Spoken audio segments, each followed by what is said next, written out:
Hey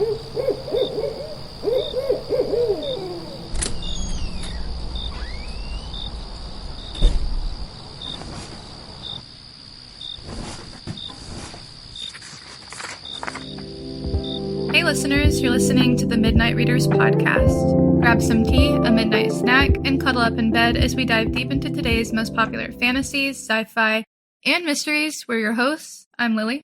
I'm Brittany. And I'm Christy. This season we'll be discussing the cultural phenomenon that influenced the entertainment industry for generations with its cult following. That's right. Hold on tight, spider monkeys. We're headed to Forks. When you can live forever, what do you live for? This podcast. You live for this podcast. Also, maybe the vampire who takes a shine to an innocent girl. Welcome to Sparkle High. Let's go. In this episode, we'll be discussing New Moon chapters 15 through 20, where Bella jumps headfirst into a full-blown love triangle as Edward's dazzling return puts a halt to Bella's dreams of becoming the wolf girl. Before we get into it, this is your warning for major spoilers ahead.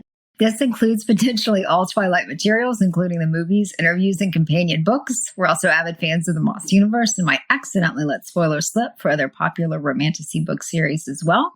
Sorry in advance, like the other seasons, this podcast is rated R, so be warned. Also, a friendly reminder to please like, subscribe, and follow. You can find us on Instagram, Threads, Facebook, and YouTube. You can also join our growing community on Patreon for bonus content and more.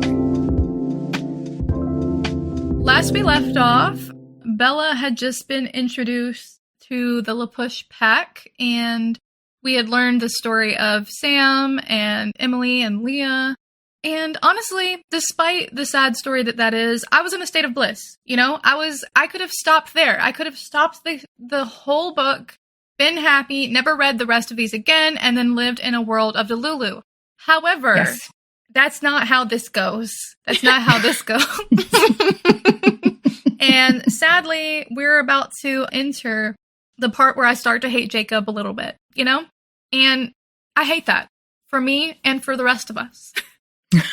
But to start off in chapter 15, we come back to LaPush, where Bella has begun falling into a pattern of staying over at Jacob's, going down to the beach, staying in an area where she's supposedly safe. And she doesn't want to fight against the others thinking that they're quote-unquote dating. She's like, they think that we're a boyfriend and girlfriend, and honestly, I'm not going to tell them otherwise. She's also like, we're always holding hands, but, you know, we aren't a thing. And it's a good thing that Jacob doesn't think we're a thing, but I also know that he wants us to be a thing. So, but, you know, it makes me feel better. So I'm going to continue to let him think that, because my selfish feelings are the only ones that count. Yep. Exactly. She even asks, or Mike asks her, are you dating Jacob? And she's like, not technically. He's like my brother. Which, like, what? Yeah. What do you mean, not in the technical sense? Is it like, you know, we're friends and I like you and you like me, but we haven't, you know, put a name to the relationship yet? Yeah, what's going on? We haven't defined shit yet.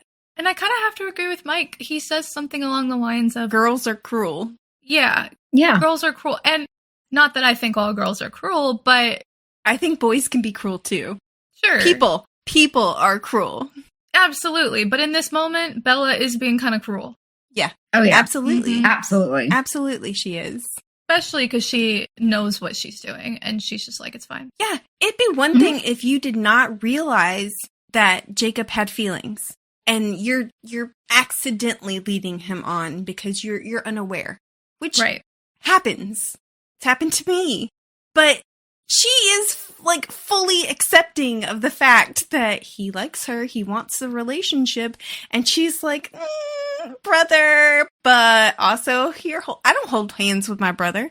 I don't. They also kind of cuddle a little bit, like they're in the car together, and he's holding her, like putting his arms around her, touching her, and she likes it. It's very, very date-like. Very date-like. Yeah. And he comes and picks her up all the time, which I know is because of Victoria, but like, is it just because of Victoria? No, absolutely not. Not at all. I did have a little rant about his whole body heat thing. Oh, yeah. He starts to tell her about the werewolf stuff, so yeah. She does not know how body temperature works. I'm sorry. Just because you're hotter does not mean you can go stand in the snow. It actually makes you colder. If your body temperature, like think about when you get a fever, you get the chills because you're hotter and the air temperature feels that much colder to you. You need a warmer environment in order to be not cold. Unlike, so when I go into a coma, a diabetic coma, my body thinks it's dying, so it raises my body temperature. Mm-hmm. And when I come out of that coma, I am freezing. Right. And one time I went to the hospital, my body temperature was 86. And I just sat there, and because the temperature around me wasn't, I don't know how to explain it. But anyway, they put a heating blanket on me, and that shit was so freaking hot. Like, I just started sweating. Because my temperature was 86 and the heating blanket was so much hotter, then it felt so much hotter to me. Mm-hmm. So if his body temperature is 108, then freezing cold should feel that much colder to him. Not, I'm just all warm all the time. I'm not sure I'm following this logic, but I'm just gonna choose to just say, okay, I'll agree and just go along with it. I'm not sure I'm following at all. Basically, if you're warm-blooded and you're hot, the hotter you are, the bigger the difference in the temperature of the environment, the colder it's going to feel. Yes, but I think someone who is in menopause, when you have a hot flash and you're roasty toasty, that's your body raising your body temperature. It is, but I'm roasting. And cool feels nice, but it doesn't quite bring down the temperature. But I understand what you're saying. It's kind of like math, that if your temperature is way up here, then like freezing cold should feel colder because there's a huge difference between the two numbers. Yeah. So I definitely get what you're saying. I'm not saying that it wouldn't feel good. I mean, I think I understand now. But it's just that the difference between, let's say it's 70 degrees outside and your body temperature is 108 versus 70 degrees, 96.8 or whatever is it 98.6? I think I did that backwards. Anyway. Yeah. Versus 98, the difference will make 70 feel colder to the person with the 108 body temperature. Just because you have a higher body temperature doesn't mean that I just feel warm all the time now. Yay! I see what you're saying. I'm understanding now. I was so mad about it because of, diabetic comas and everything. But I don't think Stephanie Meyer means it. I don't think she's thinking about that when she's describing how incredibly hot Jacob is. If she wants to describe how hot he is, she should just describe his muscles and abs. But she needs it to melt snow. Can you imagine if he just walked into a snowbank and it just started melting around him? Like, that would be so... It would look like he was peeing. Oh my God. Like, if it just started running past you, you would think, my God. To be fair... You'd be like, oh my God, he's peeing in the snow. To be fair, anybody can melt snow. Don't eat the yellow snow. Sorry. I can't. Oh my God. Okay. Also, I wanted to say that I would be low-key pissed if I had to stay at somebody's house and they weren't even there. That would suck. They could spare one wolf. It doesn't even have to be Jacob. They could spare one wolf to keep her company. I kind of agree. I also think she could have just brought stuff to do. Like, Bella as a character just seems like the most boring person of all time right now. True. Thank you. True. She says she brings her homework, but then, that's it? That's all you do? You don't read? You're not going to bring any music? Well, she doesn't listen to music anymore, and she can't read because all of her books have Edward's name in them. Right. So, oh my God. So it's explained later, but come the fuck on. Like, you're making your life so miserable. Yeah. I mean, get a hobby. Do something. But also, I do have to say, I would feel, even if I brought something to do, I feel awkward at in other people's spaces, with the few exceptions. So yeah. I would need them to be there. Same. I get that. Well, I wanted to turn it to her conversation with Billy. Because that was really fucking confusing, because he says everything they need to know has been passed down from father to son for generations, which is obviously not true because none of these people knew what was going on beforehand. So they knew about the legend, but right. And they acted like it was the thing. And Jacob says he almost kills his dad. Yeah. Well, if they had told him, he could have known that. Yeah. Yeah. Especially as you pointed out in the notes, that they knew he was going to turn. They knew. Right. They knew. Mm-hmm. And they didn't be like, oh yeah, don't get angry. You might kill somebody. Yeah. Oops. He explains about that. He explains to Bella that they know when someone is about to turn because their body gets warmer. They get a little more testy sometimes. But apparently it can get triggered by something. And according to Jacob, the reason he didn't turn fast enough is because he was so happy. Oh my God. Yeah. He was all Bella's fault. Yeah. Oh my God. And he just was never upset about anything ever. Well, I would like to know two things. Number one, it doesn't actually have an answer in the book, so feel free to, add in. So once he's alpha, right? Right. Because right now they have no privacy. They each hear each other's thoughts, which would be horrifying. But once they're alpha, if he says, shield your thoughts or something like that, do you think that could work where it would actually shield the thoughts? I don't know if they can. Yeah. You can tell me to do something I can't do, and I still can't do it. Yeah. I don't think that would work. Okay. I don't think they have the ability to, at least according to the canon. Okay. That would suck. That would really, I mean, it would. So when you're having sex with your I was about to say, other, imagine your sex life. Oh my God. Yeah. And what if you're with your grandmother on her dying bed and you hear that in your head? Hear somebody else having sex? Yeah. That's like the worst scenario possible. But if you're with your dying grandmother, you wouldn't be in wolf form. So therefore, that's true. Not that as likely to That is happen. true. Oh, okay. They can. That's only during wolf form. Right. Yeah. Yeah. Hopefully you wouldn't be in your wolf form with your grandmother. I really hope not. but also, I mean, just the nip. Some people have some wild fantasies. I'm just saying. Oh my God. Oh God. This is too far already. This is too far. We're just walking in the woods, hunting a vampire, and then you're thinking about, your significant other. just occupy yourself. Oh man. Trees. Baseball.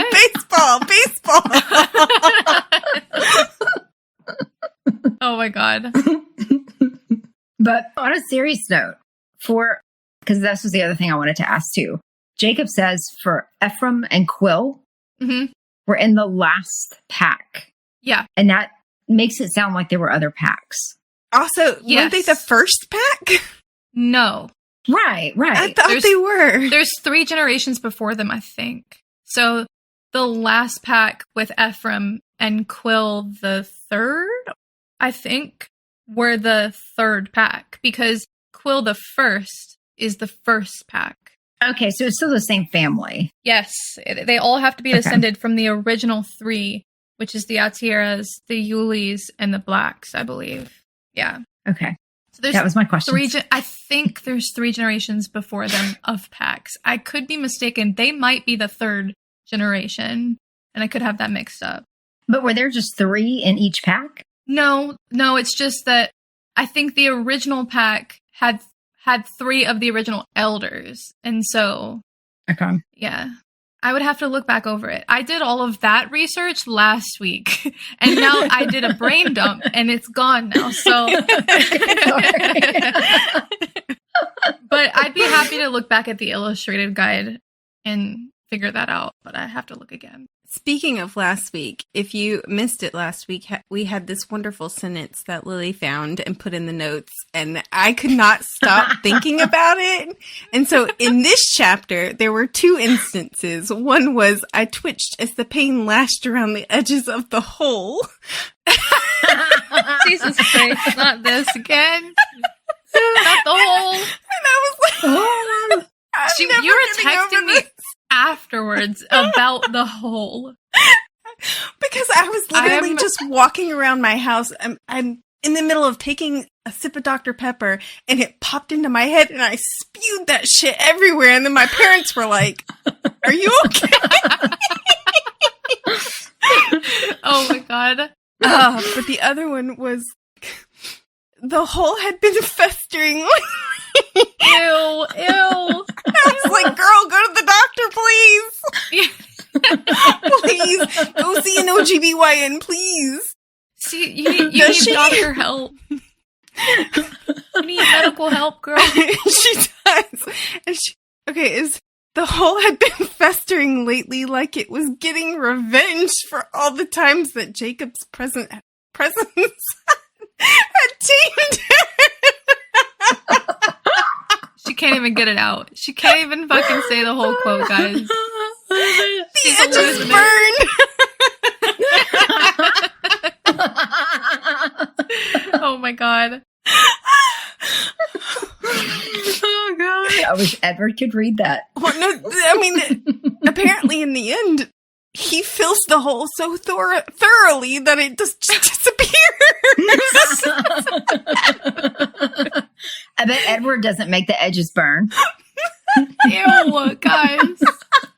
This is a gross joke. It's wonderful. I love it. Why are you guys always grossing me out? I'm so done. The hole had been festering is like the nastiest quote you could have pulled from the book. Lily, I didn't write it. I didn't write it. Direct your outrage to her. You guys have too much fun. But yeah, I was like, first chapter, the hole is festering. It burned. And I was just like, damn. Does she go to the OGBYN? Does she get her period? There are medications for that. You should see somebody for that. Please do. Okay, back to the book. Back to the chapter we were discussing. So we talked about how Jacob tells her, that they know when they're going to turn or phase for the first time, that they have a higher body temperature. And he also tells her that the hardest part for him is feeling out of control, but also that he feels like on occasion he's losing his humanity. So that's the hardest part for him. But the best part is the speed, according to him. I can see that. Yeah, I can see that being fun. It is why people get a motorcycle or fast car or whatever. Although motorcycle definitely is better than a fast car if you want to feel the speed, because being in a car is just like, okay, it's blurry outside. Yeah. You want the adrenaline rush. You want to feel everything. And then he asks about the Cullens, and she explains the story with James a little bit, which really upsets him. We start to get this recurring pattern of Jacob being unable to control his temper or his feelings, which this is what most people kind of say is the problem with Jacob. He has a hard time controlling how he feels and how he reacts to things. And we'll see more of that as we go on. I think it's interesting. Wait, go ahead. I was going to say, but also Bella treats him like a security blanket. 100%. Yeah. I do think it's interesting that she acts like he's scary when he's like that. She's like, "Oh, I got to calm him down." But then she says that she trusts him not to hurt her. And then she also says, "It was bizarre how much I could tell Jacob now. We had no more secrets." Sure. Yeah. But she's like, I can't tell him everything about the James thing, because then that would be telling Edward's secrets. But it's like, You just said you could tell him everything. Yeah. It's so chaotic. She's all over the place. Mm-hmm. It's just, to me, it's such, again, a departure from the original character. And it's confusing how fast she went sideways. Yeah. I mean, and I get, being a teenager, experiencing what you think is love for the first time. I lost myself a little bit in that first relationship. Sure, but yeah. Not to the point where I comatosed myself and had to rebound with my brother. And latch onto him in the same way. That's what doesn't make sense. It's like anyone she latches onto. Instead, I could understand if it was just Edward and she had fallen for him. But it's like she's unable to be by herself and unable to be independent now, which is completely opposite of who we were introduced to. Mm-hmm. Also, can I just, to the side point, unrelated, but when she gets really upset about talking about the Cullens and he comforts her and he's smoothing her hair and he's like, I'm sorry, we don't have to talk about it anymore. I had a moment of rage because I was like, are you kidding me? Are you kidding me? Because he's so sweet and caretaking and thoughtful and he apologizes and he wants to do everything not to hurt her. And in that moment, before we got to the rest, I was like, why is he not the one? Why is he not the one? You know what I mean? Mm-hmm. Anyways, of course, things change, but I had a moment of what the fuck? Okay, back to what we were talking about. She talks about how it's hard to be alone in the house, but sometimes she'll go and hang out with Emily. Which, hey, I met you a day ago. Let's hang out. Yeah, Emily is a sweetheart, but she says it wasn't hard to be with her. Unless Sam was there. Yeah, because they're just too in love, and that's hard for her. Even though Bella really wants to be a quote-unquote wolf girl, because they're both wolf girls now. Are they, though? It's like, okay, so you thought you deserved that title, but you don't want to accept Jacob. You deserve the title, but you're not... I thought you weren't with Jacob. What? Mm-hmm. Yeah, she treats him like shit. She confuses the hell out of me. But she does. She's in Delulu denial. Okay, so she's living in Deluluville with a front row property on the Denial River. Not the Denial. Yeah, and she's also got a bad case of depression that won't go away. And Jacob sees her lying on the fucking beach by herself, like a fucking weirdo again. And he's like, you know what we should do? I told you I would go cliff diving with you. Yeah. We never went. And at first she's like, and then she's like, actually, that is a good idea. That sounds awesome. Let's go. Yeah. Let's do it. We're doing it. And he's like, great, it's a date. And she doesn't argue against him. Yeah, doesn't correct him like, is it a date really? If you don't, Yeah, she doesn't push back and be like, no, it's not a date. In fact, what she says to herself is, okay, a date with Jacob, a date with Edward. You conniving, it's so messed up to use Jacob to see a hallucination of your ex. Oh, yeah. I'm sorry. It's just next level fucked up. Mm-hmm. Yeah. She does not give a shit about him at all. She drops his ass the second her first choice comes in. I don't even think he's a second choice. He's like bottom rung if nothing else is there. Which, sad. To me, what got frustrating about this part, to me, it almost felt like seeing Stephanie Meyer's vision of what she thinks of when she sees people that are not white. Like just throwaways. And that was really what it seemed like, because she had no problem being like, these two main characters are the good ones, but yet treated him like that. So it feels, I don't know if we should cut that, because I agree. Sometimes it feels like the way that she objectifies Jacob in the movies, and then also how she treats him in the book as like this character that she can just mess around with. And then she also calls them dogs, and and then also all the comments about how they were a gang, even though they were not doing anything that was remotely gang-like. At some point, she she makes a comment about Jacob using curse words because he's upset. And he's like, wow, he's been hanging around bad influences. Yes. And I'm like, who? Who is the bad influence? The people that saved your ass? We are the bad influence. We are the curse words that are flying out of our mouths are...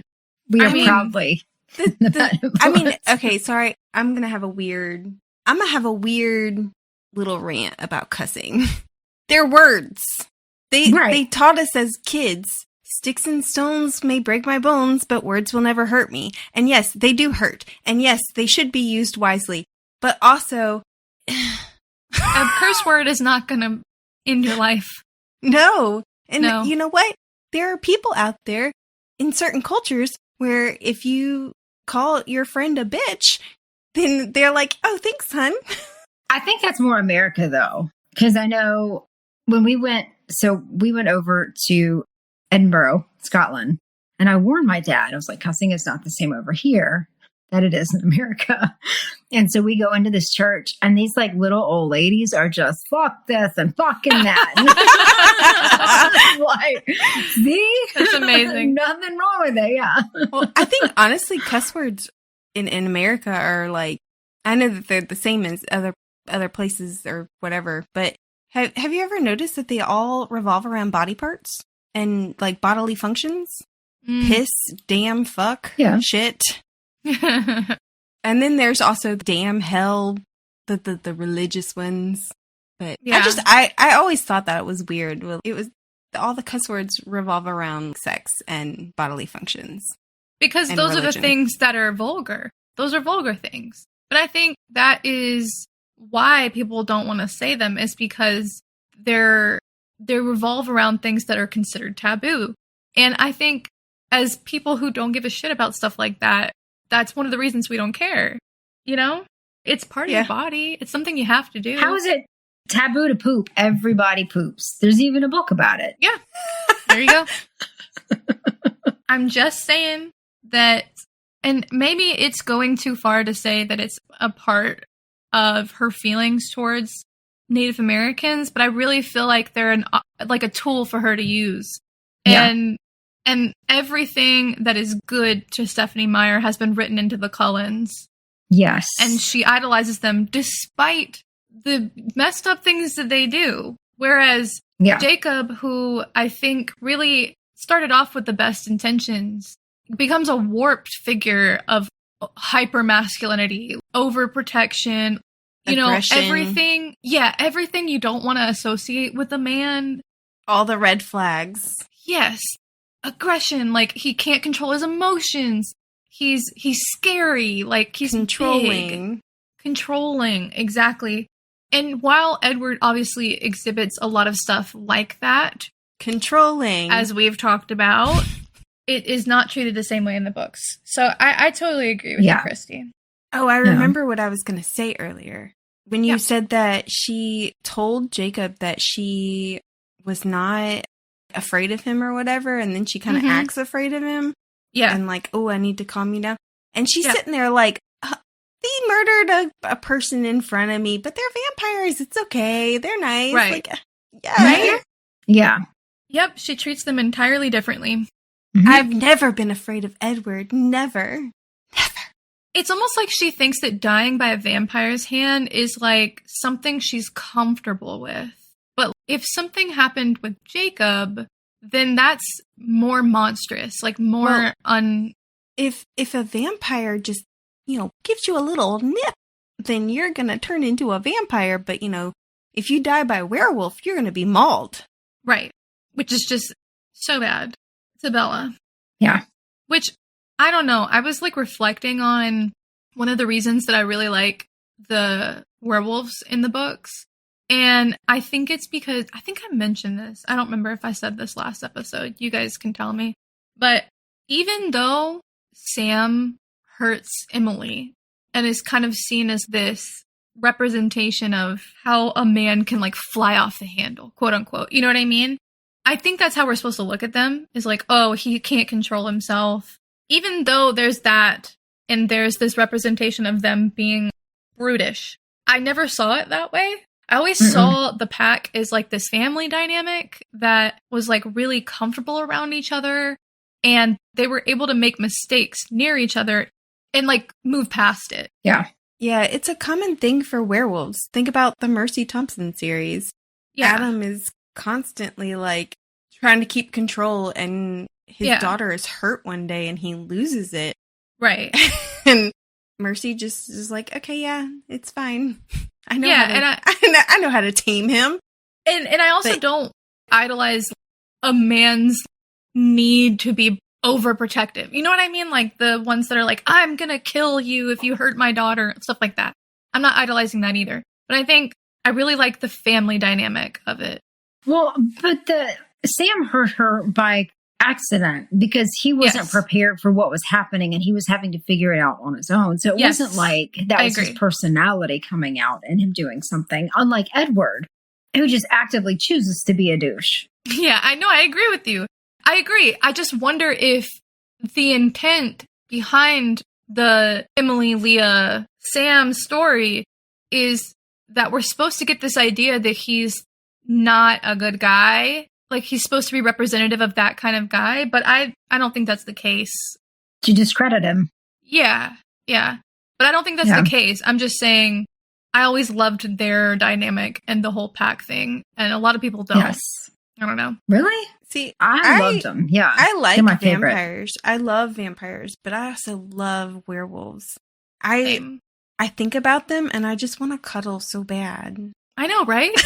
If I could just have a werewolf just to cuddle with, like if my cats would do it, it'd be fine. But I like vampires. Love vampires. They don't sparkle, but no, I mean, I love obviously wolves as well. So werewolves definitely, but just the dynamic itself, like what you were saying, it does have a very family atmosphere, supportive atmosphere, just good people trying their best.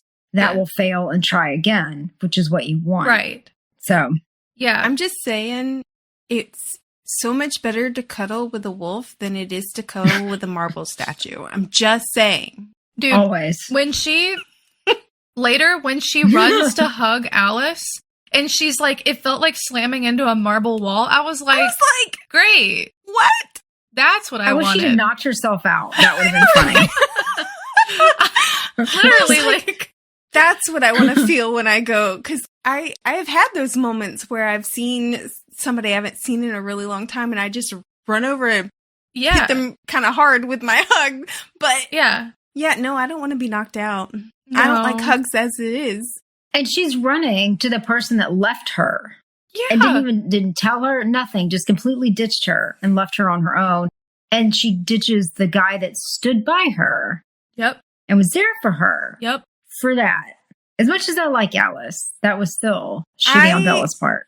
I was not. Yeah, no, I'm sorry. I was mad at Jacob for that. I'm sorry. I totally understand where both people are coming from, but we're not there yet.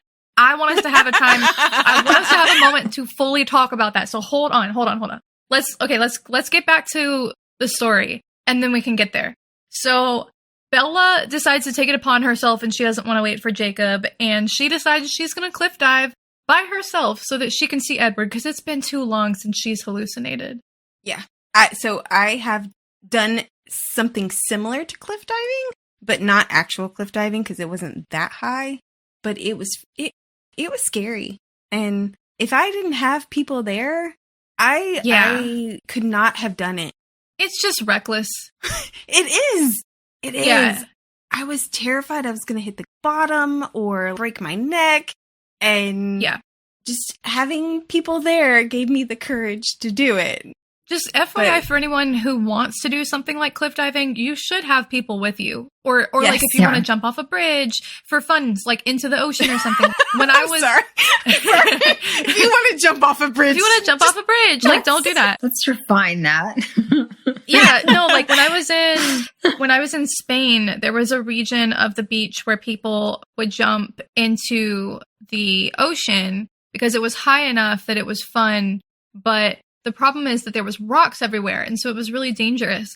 And so people would go together as groups and do it for fun, but you had to be really careful and you had to know what you were doing. That's what I'm trying to say is like, don't do it alone by yourself. Definitely not. And also, please don't jump off a bridge. Well, and for the first time, too. Because wouldn't you have to know how to jump so that you don't go splat on a concrete ocean? I hope so. Yes. Oh, yeah. Yeah. It was when I was just with family and stuff, but it was a place that they had jumped a lot. And so they were like, okay, when you go, just make sure you have to push off far enough so you get past the rocks. Right, and exactly. Jump this way and hold your body this way. And yes, exactly. Yeah. And then you also want to make sure people are there to catch you if something happens, if you can't come up, if something grabs you. I don't know. And obviously she didn't even consider currents at all. And she jumps in and she nearly fucking drowned. Not also to mention the fact that fucking Victoria is in the goddamn water. Yep. And she doesn't realize that until later, which is fair. But if you have seen the movie, I think she's in the water there in the movie. Yeah. But Jacob drags her out. He just happened to have run back in time because they saw Victoria jump in the water and they were like, oh God, she's always on the beach. I need to run back. But also, while she's drowning, she's like, oh, okay, I'm with Edward. Oh, wait, where are you going? I'm dying. But, she is way too damn accepting of, if I die, I die. Yeah, I get to, a few episodes ago, I said something like, Bella's not that suicidal because I was referring to like a certain incident. I take that back. She's way too accepting of it. Oh, I might die, but I get to see Edward. It's totally worth it. Totally worth it. Yeah, she's crazy, man. And the gleeful happiness that when she thinks about death in this section. That girl needs so much therapy. Mm-hmm. Yep. Oh my God. Yeah. And she gets pulled out of the water by Jacob. Sam is there as well. But they find out, or Bella finds out, that Harry Clearwater has had a heart attack almost at the exact same time that she has jumped in and nearly died herself. So as Jacob's pulling her out, Sam is like, I'm going to go back to the hospital and I'm just going to leave you guys here if you've got this handled. And it's really bad timing to just be tossing yourself into the ocean, Bella. I know that she couldn't help that Harry had a heart attack, but can you stop trying to harm yourself so that the people around you can, like, chill, like, breathe for a second? Yeah. But so he pulls her inside. I feel like taking care of her is a full-time job. Yes. Oh, yeah. Yes. Yes. And he she's clothes a fucking her. mess. She is her mother. Ooh, that's harsh. But yeah. But accurate. But not wrong. Just a quieter version of a messy Renee, I guess. Mm-hmm. But so she gets pulled back inside. Jacob clothes her with his own clothes. He sits in front of the couch, I think, while she changes, and then they both fall asleep. I felt bad for him because he was like acting all guard doggy, and meanwhile she's thinking of how she's comparing him to Paris in the Romeo and Juliet. I was so pissed reading that. Me too. I was like, you're going to call him Paris? Mm-hmm. Yeah. Paris wasn't even friendly with Juliet in that way. He was an afterthought. Mm-hmm. Also, I have to point out, and I don't know why I never thought of this before, but interesting that Edward is Romeo in her thoughts. She's Juliet. Right. And I think it's the other way around, honestly. Rosalinda? As in, like, Rosalie? Yes. She clearly took that name for a reason. Mm-hmm. I thought that as well when I was reading her discussion of Romeo and Juliet. But yeah, it really hurt my heart for Jacob in this moment that he had just saved her from dying and then cared for her and then, like, coddled her. And then she's sitting there thinking, what if I just settled for my Paris? Because, I didn't really want to be with Jacob. But it seems like the right idea. I know we're like really driving that point in, but God, is it so exhausting to read? It is so exhausting to read. Yeah. It is so exhausting to read, and it is so wrong. Mm-hmm. And we should not be teaching our teens that behavior is absolutely 100% unacceptable. Yeah. It is. Yeah. It really is. It would, like I said earlier, it would be one thing if it was something she was unaware that she was doing, but she is fully conscious of it. Yeah. Yeah. Now, another thing I wanted to bring up from this chapter is, I don't know if anyone recalls me pointing out the previous quote about her trying to claim him as a brother, but I thought it was interesting that she again brings up that thought in this book. And the quote is, "I remembered wishing that Jacob were my brother. I realize now that all I really wanted was a claim on him. It didn't feel brotherly when he held me like this. It just felt nice, warm and comforting and familiar, safe. Jacob was a safe harbor. I could stake a claim. I had that much within my power. Girl." Security blanket. It's just also, one, I'm glad she realized how fucking weird that quote was and tried to make it better, which is hilarious. And then two, how fucked up that she's thinking to herself, well, I guess I could stake a claim on him. Yeah, I could be with him. I guess I could settle for him, you know. She was really ready to. She was ready to do that too. She was almost ready to make that commitment. And then she's like, but could I betray my absent heart to save my pathetic life? Could she betray her whole? Pathetic. Could she betray her whole? Her whole. Her whole. Her whole. Because she doesn't have a heart. The whole, empty hole. The empty hole. But I think Jacob would fill the hole. Jacob very warmly too. Let's remember, not a dixicle. It would be warm and comforting. Yes. Yes. But would it be like it? But would it be like it never existed? But would it be so hot that she would feel like she's melting?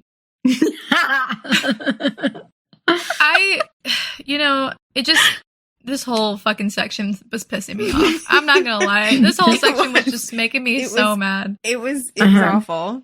Yeah. He takes her home, and all of a sudden, she realizes that there's a car parked outside, and it is not one of their cars. It's Carlisle's. And of course, you know, she's like, Edward's come back! She's like, turn around. Ditches him. Yeah. Yeah. And he immediately starts like vibrating because he's like, fuck no. And she's like, wait a minute, but it's a friendly vampire. and he's like, we have to leave. I have to get you out of here. And she's like, no, turn back around. What I don't like about this, because I hate, one, that she immediately drops him. She's like, nope, I'm leaving. I gotta go see who this is. Bye, bye, bye. But what I hate about this interaction is the fact that Jacob gives her a choice, thinks that she's in danger, and then leaves her. He just says, bye, and then leaves her. I was proud of him for that. You know, good for him, but also it's really harsh. It is, but maybe she needs that. It's a little tough love. Yeah, my thoughts were... Yeah. Convince me. I'm here for it. Convince me, Chrissy. I want to be on Jacob's side. I want to be on his side. Sorry, go ahead. My thoughts were, okay, yeah, he sees this car. She says, I know who that is, and I'm going in my house. He was taking her home anyway.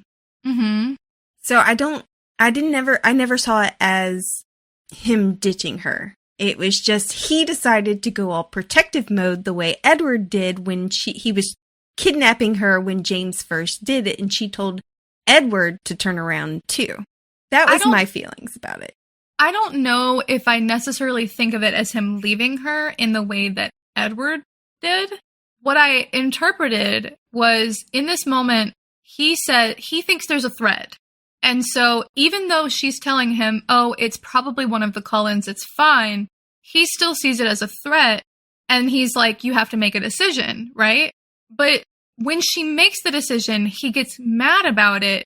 But then he says, what if you die? Like, what if you're in danger? And he's not believing that even if it's the Cullens, she's safe. And yet, regardless, he leaves. Yeah, I agree. He respected her choice. I also agree with that. But I agree. I agree that it was really shitty of him to leave. He could have at least stayed around and listened to see if... No. If he cared the way he says he did, he could have at least He could have at least stuck around and like made sure, you know, he didn't hear a scream or something. But my thing is, y'all said, both of you said that she ditched him. That was my thing. I never felt like she ditched him. He was taking her home and she went through with the being home, whereas he decided that it wasn't safe for her and left and tried to leave with her. It wouldn't have been an issue if he had not given her the ultimatum. Because he gave her the choice, which he shouldn't have done, and I agree with that. But because he did give her the ultimatum and she was like, I'm going back home, I don't really care how you feel about it, I considered this her making the choice to leave him despite how upset he was, when she's the one that wants it both ways. If you want it both ways, you're going to have to talk to him about this. I mean, she should have talked to him a bit more, but I saw it the same way whenever Edward threw her in the car and ran off after James saw her. Yeah. He was ready to kidnap her and like just drive away. And she was like, stop the car. I want to go home. I want to go home.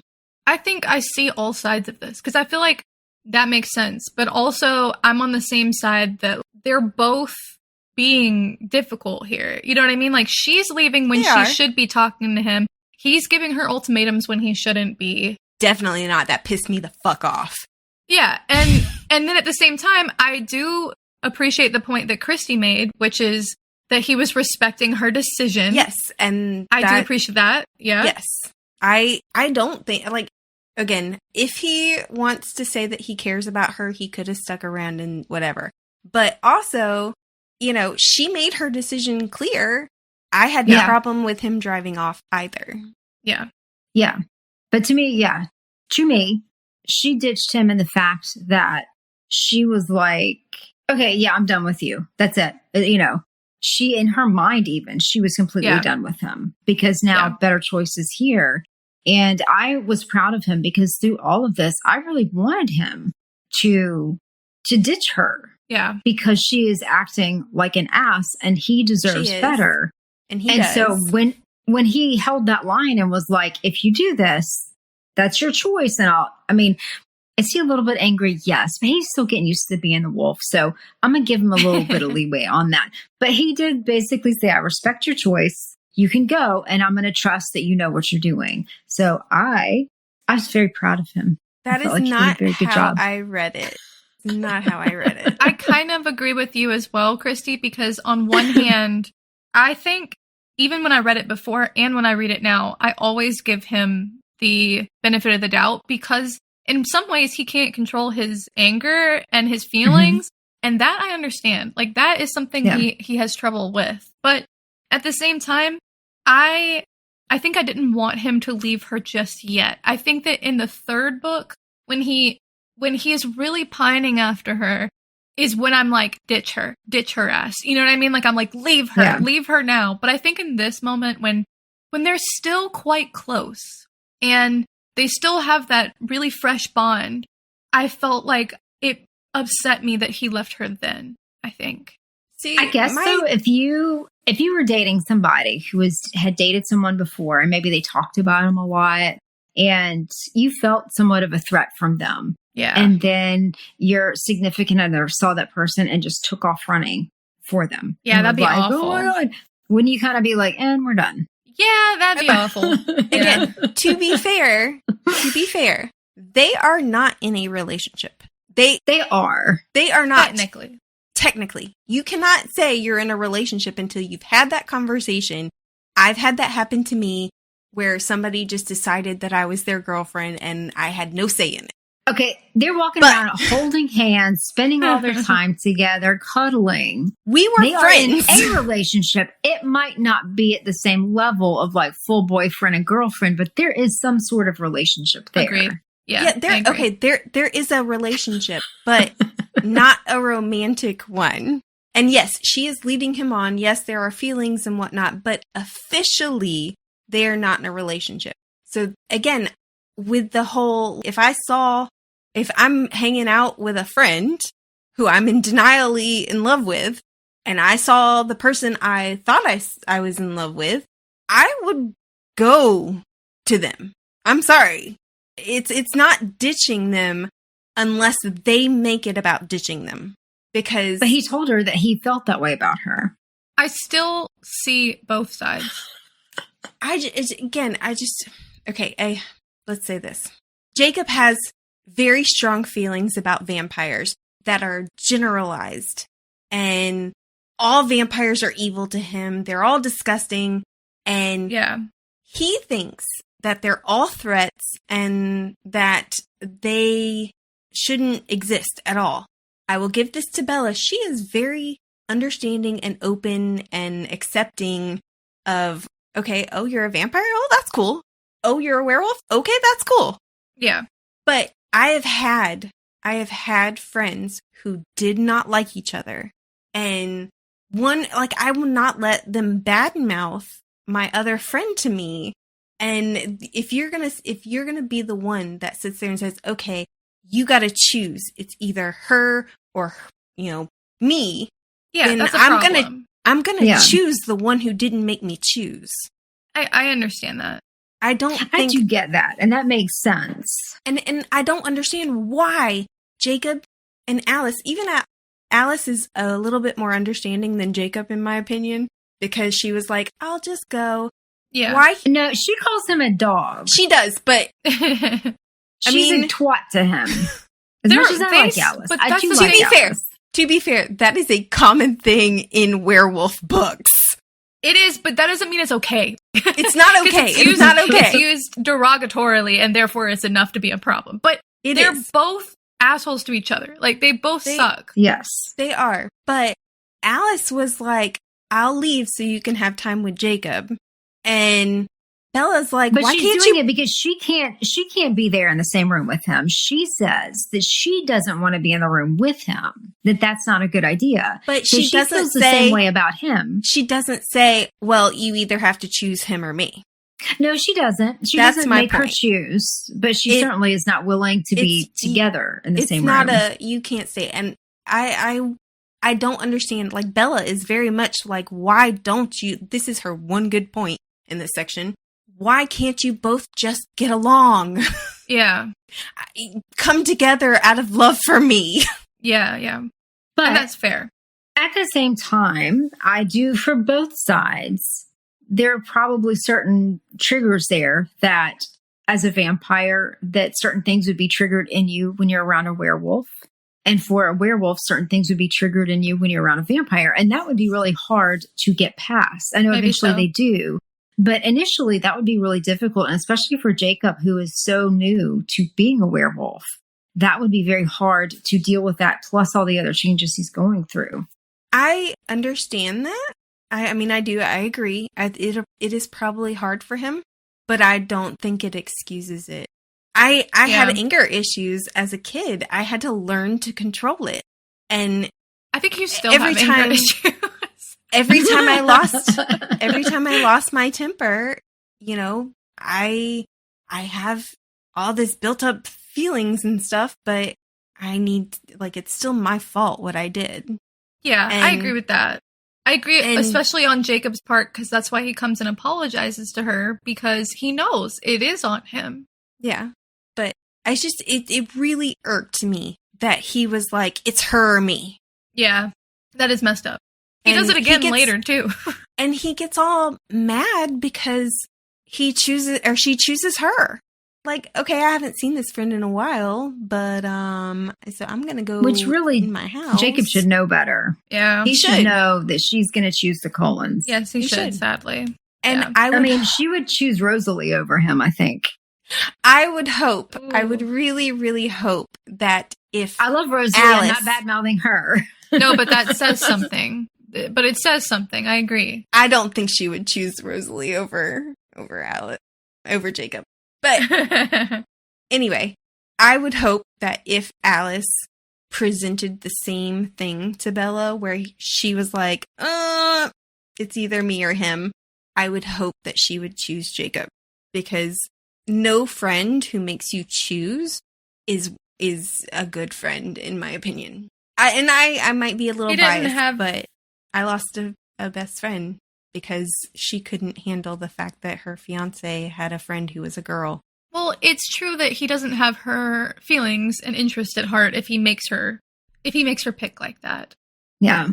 But so they run into Alice. Alice is there because Alice saw Bella jump from a cliff and thought she was trying to kill herself. So Alice jumps on a plane and tries to make sure that she's okay without telling anyone else what's going on.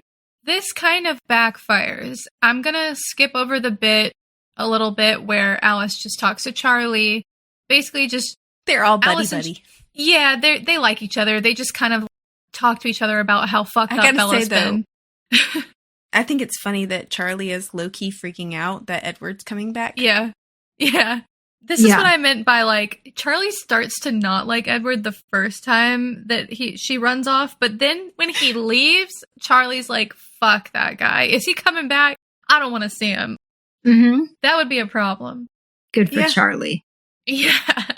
Although I was really pissed that Bella rats out Jacob to Alice. Same. I was like, you instantly. Bitch, instantly. Now, granted, it's not, I think in this case, because of what's going on around them with Victoria and stuff, I kind of understand that it has to be told. However, that's not what she's thinking about. Like, she just wants to tell Alice everything. She thinks it's just fair because he knows about them. Yeah. So she's gonna, and I was like, that's not your thing to tell, bitch. I was about to say, she spilled some secrets about the Cullens. She really did. And she spilled them willingly and really fast. Yeah. I mean, she just is all over the place spilling secrets. Yeah, like, oh, thank God I have somebody to talk to now. Yay! This whole scene was just mind-numbing. Just the idiocy was just mind-numbing. Between the fact that, like, Alice doesn't seem to think that Victoria would have come back when they left. Like, really? You didn't think crazy. Victoria was going to come back, to not thinking that Laurent was an issue, because if she was in Denali right before she came, she would have had to have known that he left. Yeah. So I don't. To be fair, makes no sense to me. Laurent said that he wonders. So he was going like back and forth, where he would go out and have some human meals, some happy meals, and then he would come back and pretend to be all like, I'm only eating deer. But they would have to know that. And when she went to visit them, they would have to know that he was off the reservation in that sense. But he had no that he was quarrel. Off of their land. He had no quarrel with the Cullens or with what happened or with Bella, so he's not confined there. No, I think the point that Christy is making is that at that point he was dead and had not checked back in for a while. Oh, yeah. Maybe he takes long trips.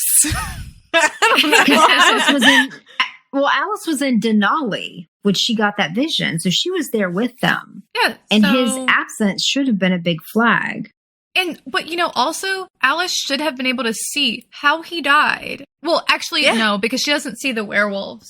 She doesn't see the werewolves, but she still may have seen that he died. But I don't know. She could have seen a partial. She could have seen a partial vision of when he tracked her down and decided to kill her. Right. Because she could still see maybe Victoria. I don't know. No, she might not be able to see Victoria. I don't know. That makes no sense. If she can see other vampires, the whole that she can't see werewolves doesn't make sense to me, because when they track Laurent down and kill them. Yeah. In her mind, could she see him dying and flailing about, but just not see what was killing him? I don't think so, because I think that is part of the canon, because now that I think about it, it makes sense that she doesn't see Laurent and Victoria going after Bella, because the werewolves are on their track the whole time. So she can't see that whole area if the werewolves are there. Right. I think that is how it's supposed to be. Okay. But she sees the cliff diving when Bella's alone. So what I don't understand is why she doesn't see it when Bella and Laurent were alone. That's right, because that's on her land, or that's on their land. Yeah. That's fair. But again, I think that the way they would argue it is just because she was alone at that time and Victoria was there, but the wolves were not close enough during the vision, which might explain also why Alice thought that she died, because by the time Alice, it would get cut off, right? Because by the time Jacob would come to save her, go down but not come up. But with that logic, though, then she should have been able to see that Laurent or Victoria was in the area. She should have. What did I miss? I said she saw her go down, but she didn't come up. Man, that's not even that funny, guys. I know, but I was laughing at Christy's reaction. I did not mean it that way. I did not mean it that way. Y'all are so easy. So many ways. It's just Christy like it's just like Christy like I swear Christy like lies in wait to make like an innuendo. Okay, that was straight up. No, it wasn't. Like, saw her go down, but it didn't come up. Oh my gosh. Oh god. Okay, but anyways, back on track. But anyway, by that logic, though, like you guys said, if she could see just the part of Bella jumping off the cliff, then in theory, Alice should be able to see Laurent and Victoria. However, if she wasn't looking for it or she wasn't attuned to them, she's less likely to see it. Because she does explain to Bella that she is more attuned to certain people, which is why she sees Bella, why she sees Edward, and stuff like that. Laurent decided to kill Bella. Yeah. And so did Victoria. So why didn't you see that scene in the meadow? Yeah, I don't know. Yeah. But maybe it's because the wolves were already there. I don't know. I don't have Smire brain. I'm trying my best though. But back to the meeting with Alice. She also gets Bella up to date on what everybody else is doing. And one of those things is that 1, Edward has been secluding himself in South America. And 2, Alice found out a little bit about her backstory, which I think is interesting.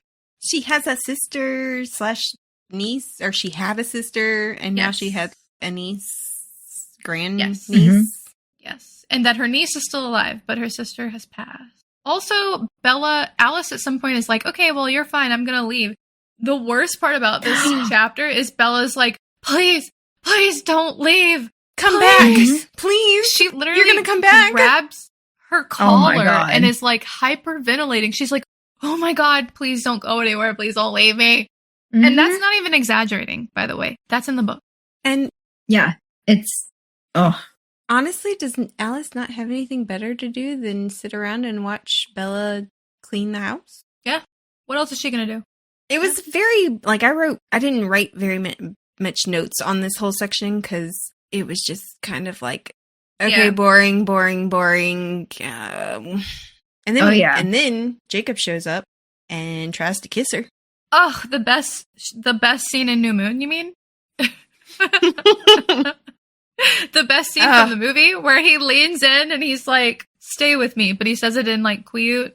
Oh my God. I'm sorry. I just had a really big crush on Taylor Lautner for a long time.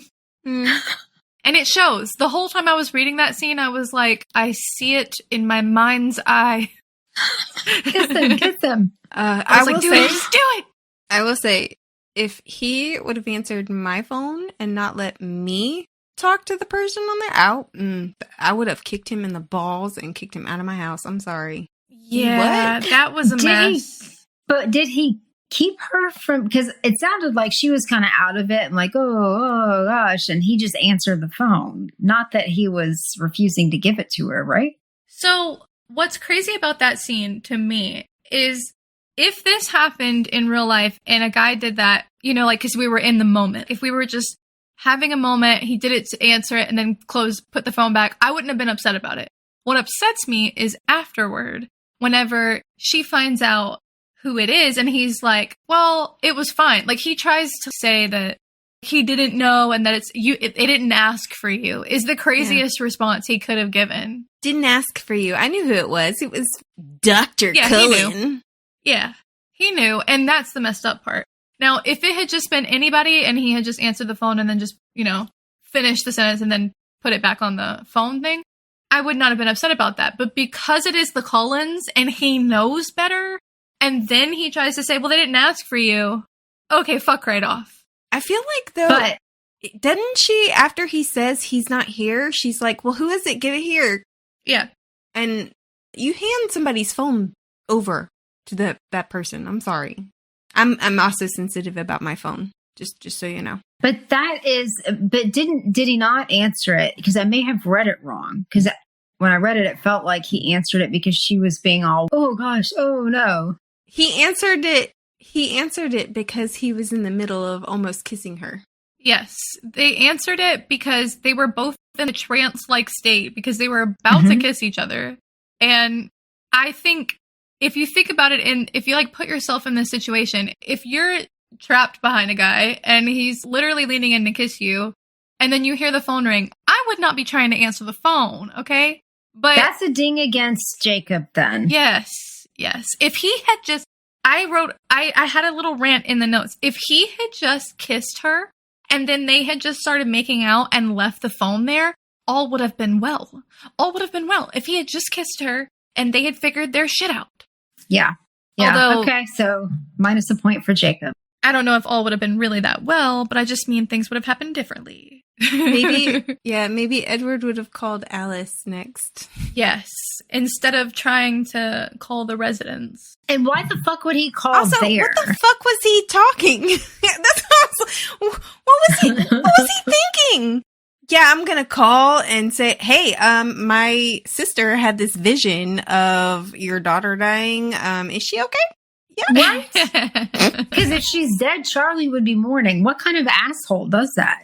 All right. And him using Go ahead. Carlisle's voice. Yeah. What is Carlisle's voice? Is he like, hi, I'm Dr. Cullen? I wonder if it was just that Jacob thought it was Carlisle, that it, like, Edward wasn't trying to mask anything at all. If he just was like, oh, it's Dr. Cullen. I also think it's funny No, that I think he probably did. I would think that he would do it just because. What if Bella answered? What if Bella answered? Yeah. I think it's funny that in the movie, Edward is wearing the same clothes that he was wearing on the day that he broke up with her. So he never changed his clothes that entire time. People were like, it's so that he could continue to have Bella's smell.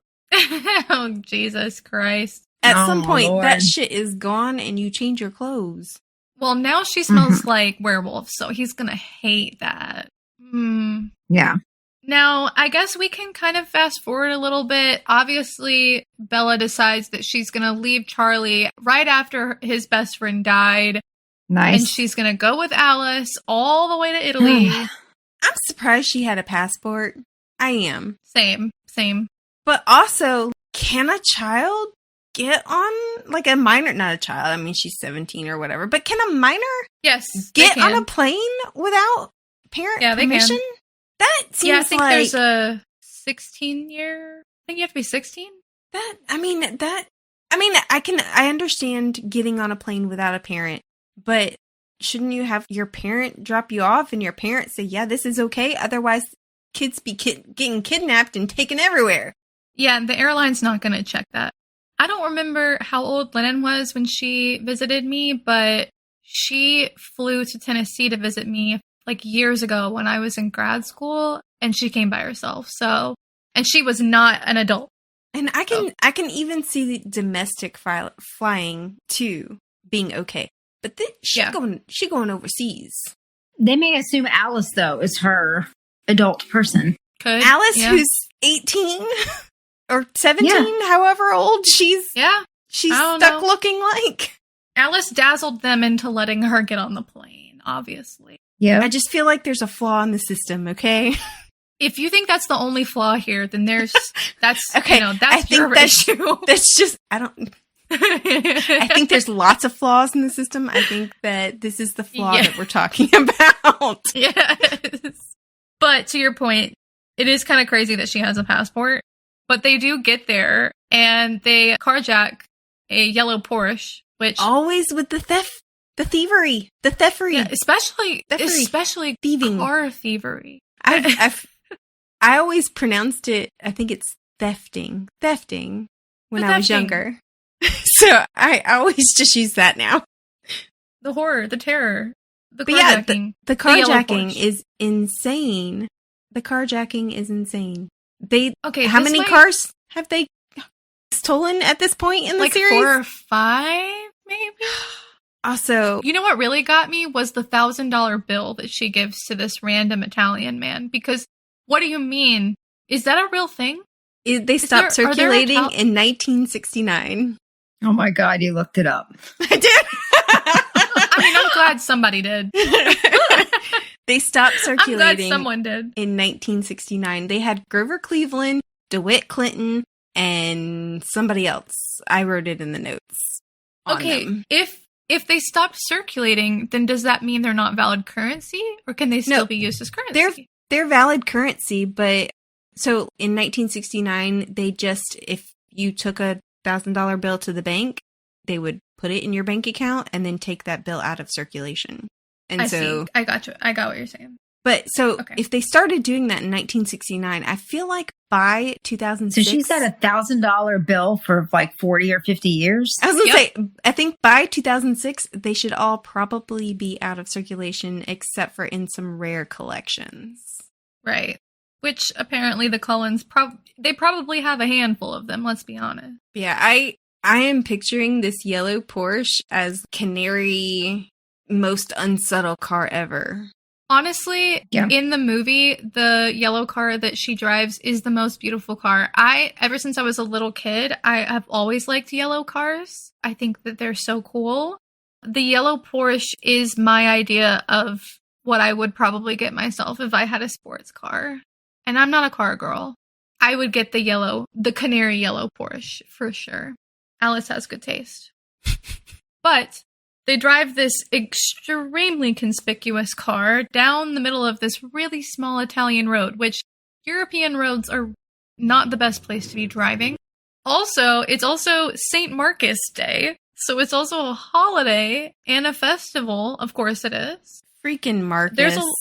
I know. So it's named after one of the founding Volturi members, Marcus. But we're going to talk about the Volturi next episode. So we'll get into them a little bit later. But it kind of goes back and forth between Alice and Bella talking about the logistics of how this is going to work out. Very boring. Yes. And the fact that by the time they get there, she's like, "Oh, you got 2 minutes. Go." Do you know how fast 2 minutes goes by? Unless, why couldn't she... Yeah, I agree. But why couldn't she have started earlier on foot? Wouldn't it have been smarter? I don't know. There's a lot of this that didn't make sense. I don't understand why Alice couldn't speak to Edward and tell him it was Harry's funeral, that she was still alive. What do you mean? Just call this number. Well, because he can hear her. What? And she explains that she's like, Edward will probably, you can lie with your thoughts and he will probably be aware that I will do anything to save him. Right, but she could have said, just call this number, do it yourself. Don't listen to what I'm saying, check it yourself. And then, she's still alive, but all you have to do is call. I mean, she could have done something like that just to kind of see if, I don't know. That just didn't make sense that she didn't even try that avenue. I don't know, because if she thinks that Edward would, what if that was like a ploy to get them some time to make sure that they stop him from doing what he planned? Yeah, but he was on the plane over there. There was moments where he wasn't ready to go out yet because he wasn't planning to do it till noon. So perhaps if she had called him at 9 a.m. and said, "Hey, you've got 3 hours left before you die. Go ahead and just FaceTime Bella or something."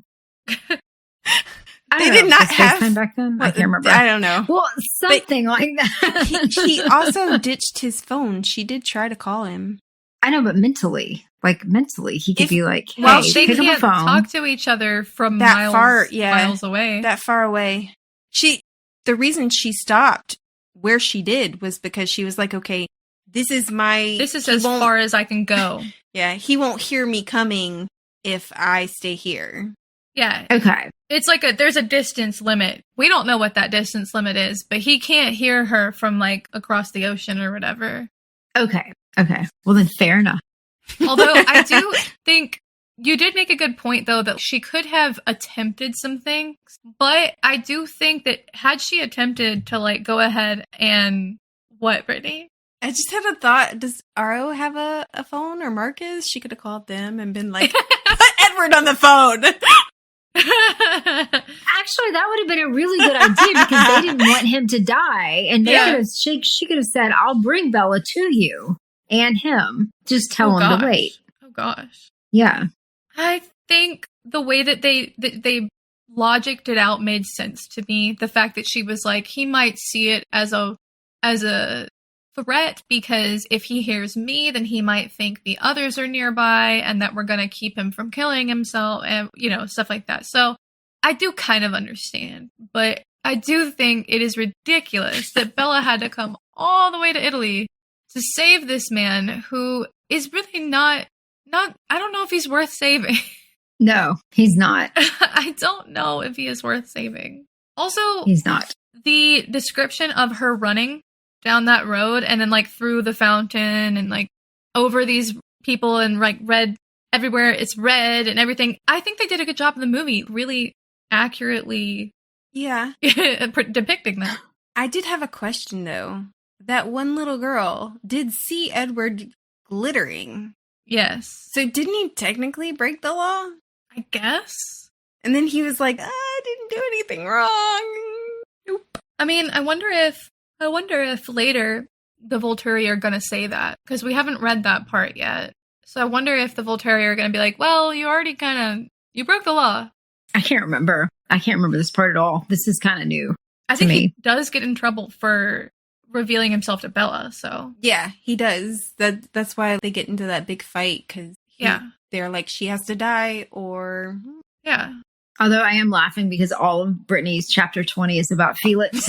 I said the same thing. I was like, uh-oh. Okay, I know we're skipping ahead, but as soon as... I don't remember there being a character named Felix in this book. And then the audiobook was like, Felix. And I was just like, big smile on my face. Oops. Now I'm picturing, Stray Kids Felix, and I can't unpicture him. So he's the opposite of what this Felix is, and it's done for. I can't listen to the audiobook anymore because every time the name is said, I'm just like... Yeah, Felix is one of the bodyguards of the Volturi, or like whatever they called them, the guard. His olive, black-haired, whatever self. Yeah. Muscular, bulky, tall. Yes. Yeah. As far as you could possibly get from Felix of Stray Kids, by the way.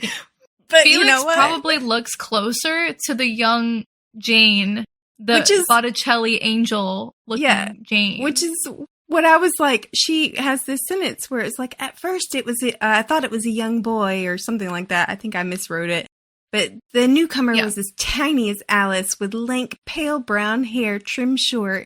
The body under the cloak was a darker, almost black. The body?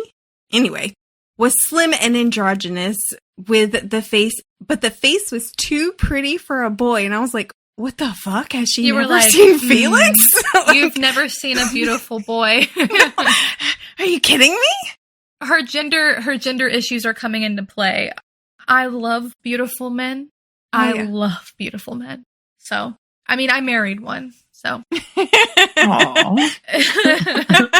So she just doesn't have any appreciation for beautiful men. So you remember how in like season 2, episode 3, I went on this rant about how I think that women generally have the more pretty body or aesthetic.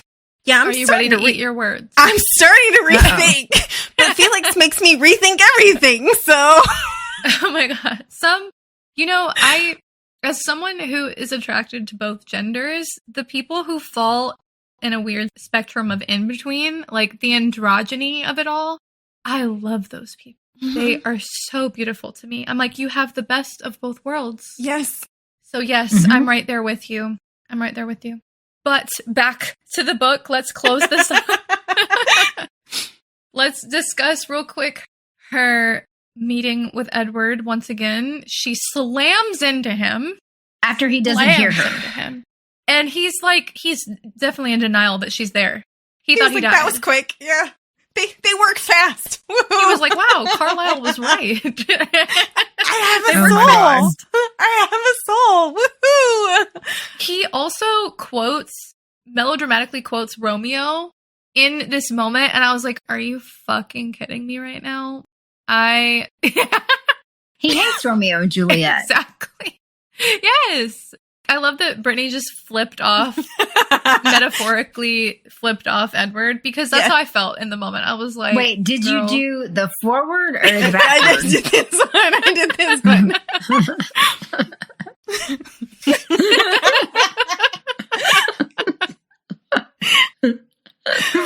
Something about that is so funny to me. I wish sometimes the listeners could hear us, because right before the episode, I was explaining to them my inside joke with Johan, and it involves the funniest looking bird.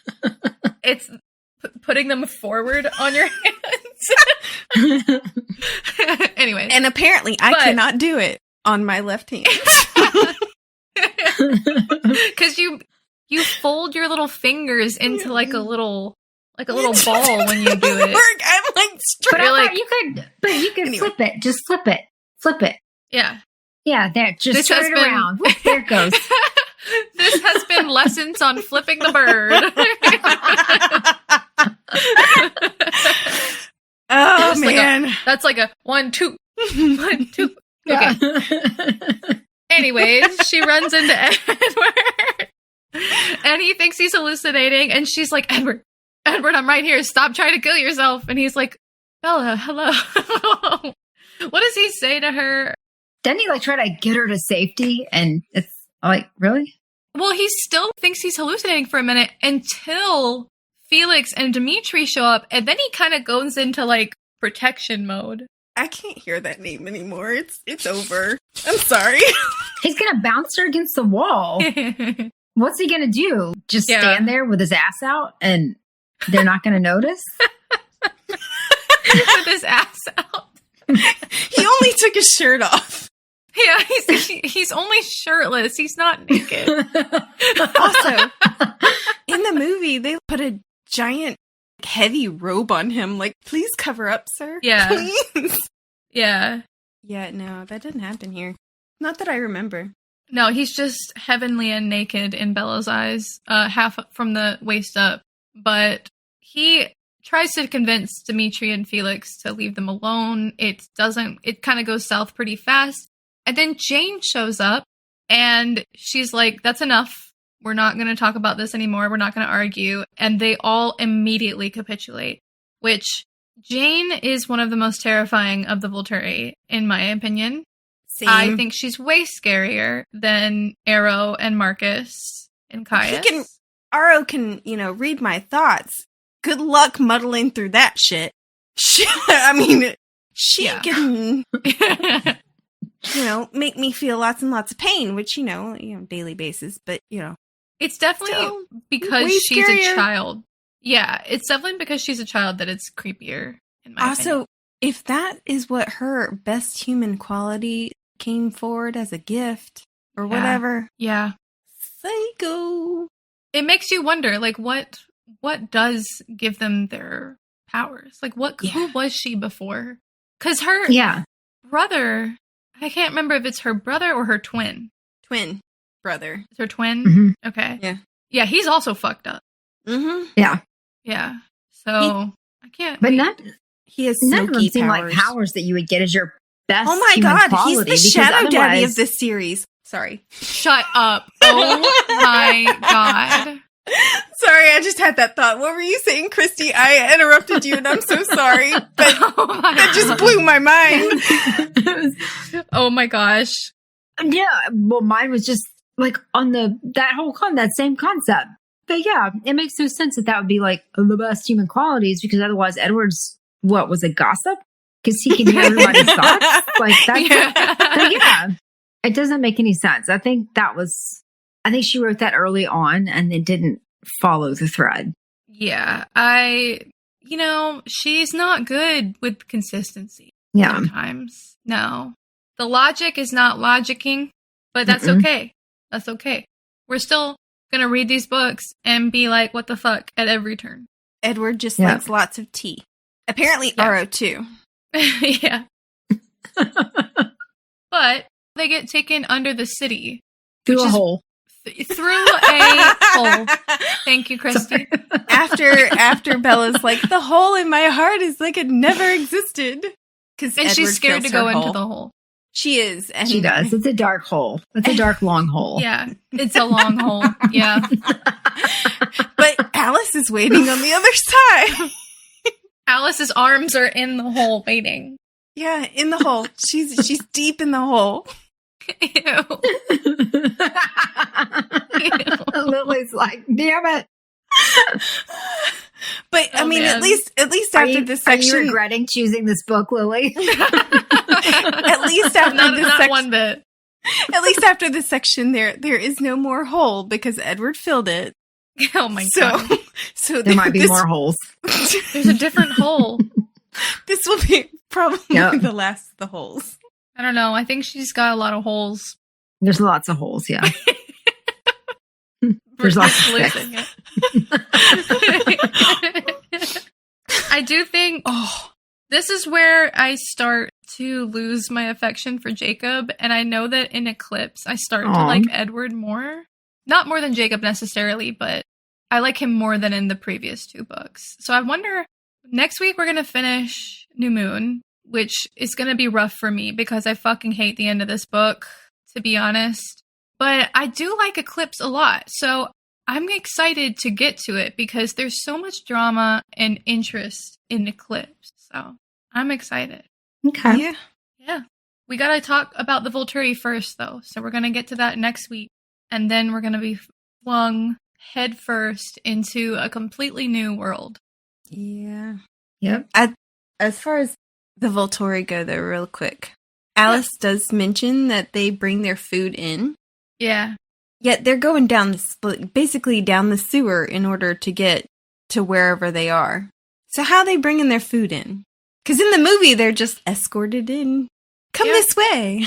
I do think it's similar. Like, I think they probably have multiple avenues to get into wherever they're residing. They're underneath the city, so there's probably a lot of entrances. Yeah. Yeah. Alice reveals a couple things in this book about the Volturi, and the main thing is that there's 5 principal members, and then the rest are the guard, and they kind of act as like a weird royalty. I mean, we can talk about this later, but it makes me think. And you know about Aro, Marcus, and Caius. And then the women are just N2 women. Mm-hmm. Who are they? Who are they? Are they the mates of Jane. One of them? I thought she was just part of the guard. Yeah. No, yeah, I'm trying to think. Is I think Jane, she is. Who's the 2 women? Just 2 women? I don't know. But I think they're, I would assume more romantic partner type women. That's what I assumed too, but I felt like we never see them. Why, if they're part of the Volturi as the 5 main, why the fuck didn't they get names? Or something? Yeah. Yeah, I don't know. Maybe because sexism, but I'm not sure. And like I said, we'll talk about it next week a little more in depth, but I'm gonna have to do a little research. I'm gonna read as much as I can on what she said about the Volturi specifically, because it shocks me that Jane and Felix and Dimitri and I forget James' brother's name.